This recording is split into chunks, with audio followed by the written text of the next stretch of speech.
আমার নবীর মতো সুন্দর নবী পৃথিবীতে আছে? কথা বলেন। চাঁদের চেয়ে সুন্দর তুমি, নবী আমার কামলিওয়ালা। চাঁদের চেয়ে সুন্দর তুমি, নবী আমার কামলিওয়ালা। দু জাহানের বাদশাহ তুমি, প্যারা নবী সাল্লে আলা। দু জাহানের বাদশাহ তুমি, প্যারা নবী সাল্লে আলা। চাঁদের চেয়ে সুন্দর তুমি, নবী আমার কামলিওয়ালা। সুবহানাল্লাহ পড়েন।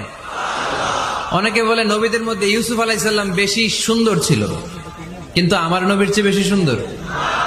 বিষ্ণু বলতেন আনা মালিহ ওয়াখি ইউসুফ সাবিহ।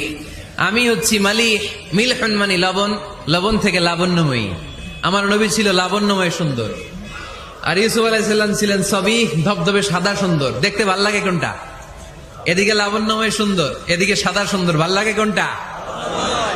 ইউসুফ আলাইহিস সালামের চেহারা দেখে মিশরের মেয়েরা এত সুন্দর নবী ইউসুফ আলাইহিস সালামকে দেখে লেবু কাটতে যে আঙ্গুল কেটে ফেলেছিল। কোরআনে এই কথা আছে না নাই? ওয়াকাত্তা'না আইদিয়াহুম, লেবু কাটতেছে, আর ওনারা দেখে লেবু কাটা শেষ, কিন্তু কাটা আর থামায় নাই, ওই এক টানে আঙ্গুল শেষ।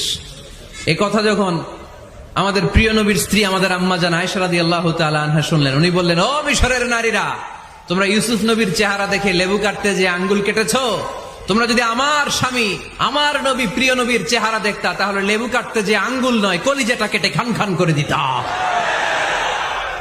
আমার নবীর সৌন্দর্যের সাথে কারো কোনো সৌন্দর্যের তুলনা হতে পারে? তবে তিনি মানুষ ছিলেন। কি ছিলেন? আকীদা ক্লিয়ার? কথা বুঝতে পেরেছেন? এজন্য কোরআন বলে, কুল ইন্নামা আনা বাশারুম মিসলুকুম ইউহা ইলাইয়া আন্নামা ইলাহুকুম ইলাহুন ওয়াহিদ। ও নবী, আপনি বলে দেন, নিশ্চয় আমি তোমাদের মতোই মানুষ, কিন্তু পার্থক্য হলো আমার কাছে ওহী আসে, তোমাদের কাছে আসে না। ঠিক কিনা? এখানেই পার্থক্য। তিনি অদৃশ্যের খবর জানেন, গায়েবের কথা, অদৃশ্যের কথা যতটুকু জানানোর আল্লাহ তাআলা বিশ্বনবীকে জানিয়ে দিয়েছে। বিশ্বনবী এটা জানেন, আমরা কি জানি? তাহলে আমাদের মতো উনি কি সাধারণ মানুষ? অসাধারণ মানুষ। সবাই বলেন অসাধারণ মানুষ। ইউনিক, আনপ্যারালাল, অসাধারণ, যার কোনো তুলনা হয়?